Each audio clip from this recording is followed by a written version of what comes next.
Okay, so this here is a property that we've agreed to buy.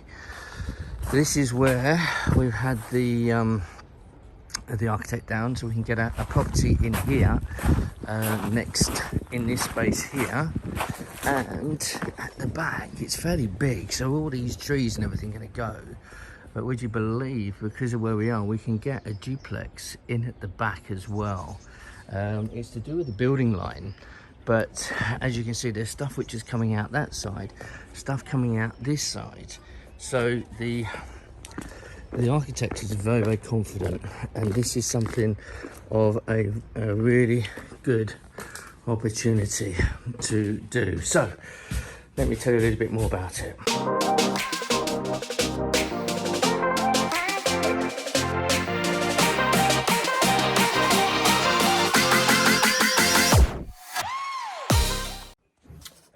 So guys, in this house, this is one that I've been telling you about, that we are direct to vendor. The vendor originally wanted £650,000, purely because it did have planning permission for a house on the side. But as we know, that when planning lapses, there is no value to lapse planning permission. So when you apply for planning and you're successful, always has conditions with those planning, but one of those conditions with all planning is that you must start the work within a 3-year period, and if you don't, you lose the planning permission. And if you want to reinstate it, you have to do a brand new application. The way that you satisfy planning is a very interesting one. You would arrange for the planners to come down, you pay an extra fee, they will come down, and basically all you have to do is to put a spade into the ground, break the ground and say, I've started my development. And if you do no more, they will sign it off that the development of the house or buildings has started. You can withdraw that spade, do no more work, but now your planning consent has lifelong and it stays there forever. So that's one way, that if you are ever doing planning and it's going to lapse, then just pay the fee, get them down and start that development, and then that way it's not going to lapse. Now with planning permission, then property would have greater value, but because it lapsed, guess what? There is no planning permission for next door, and the vendor doesn't want it. So I did get a comment on my YouTube channel, Trevor, you're not getting £100,000 discount. You're right, not in Cambridge, you're not, and you never will on houses as you go through agents. But this is direct to vendor. He wanted 650. I worked out the price. I said, no, it's worth 525 in my opinion for the house itself. They turned around and said no, and this has been going on for months. Came back and said 590. I said, sorry, it is worth 525 and no more. That's the only price that we're interested in, and went on a few more months. And then they came back, and I think they saw sense, and well, not just sense, but what I was saying, I wasn't trying to be cheeky by doing under market value. I was trying to be real, or the real value, because what I believe is that the owner of this property put a false value on it, because when there was planning permission, it would have had a greater value because it's a building plot. But now it's lapsed. There is no building plot. It's lapsed, and regulations have changed. So without the planning, then it has lesser value. And after several months, they've come back and they've said 530, and I've said yes. So we're starting the process of buying this, and also the process of doing the planning. So we can buy property.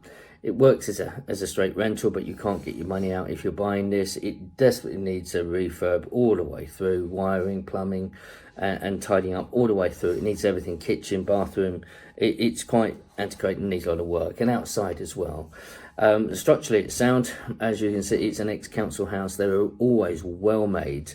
The roofs are good. The roof is very good actually, but because we're going to extend, it's very much, I don't know if you see that one out there, the roof will be like that. So we'll have to square this off, because our roof, if you like, comes down at an angle. So what we'll have to do is square this roof off and make a similar angle to end this one next door. That's what we would do.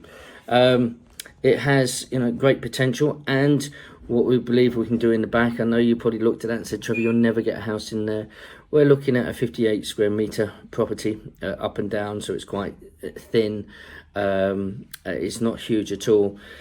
But the architect is very confident because in this area, and this is Cambridge, by the way, in this area, there's other corner plots that have done this and actually done even more than that. Some of them have built from the house to the side and all the way back, and they've done 4 houses on top. So, and it's all round here, but regulations have changed, and so now what we believe, because you can't do what's called overdevelopment, and one of the things we wanted to do was to extend this house on the ground floor and go up into the loft. But on the advice of the architect, he said, look, if you're going for 2 more properties, which we want to do, that will, by doing extension, it will overdevelop and it could just stop the application. So we will do one thing at a time. We'll go for 2 houses, and if we think it's worth us doing an extension, if we can, we might try, but we might not, because the gross development value of the total site will be in the region of 1.4 million, and the profit on this will be around about 38% on all costs. There or thereabouts. We've got to get final numbers in once we get the valuation, and depending where the loan's coming from, and that's it really. So I just wanted to show you a little bit of what we're doing.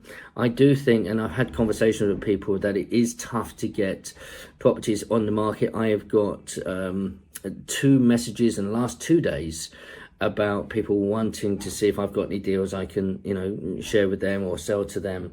Look, it's tough on the market at the minute, especially with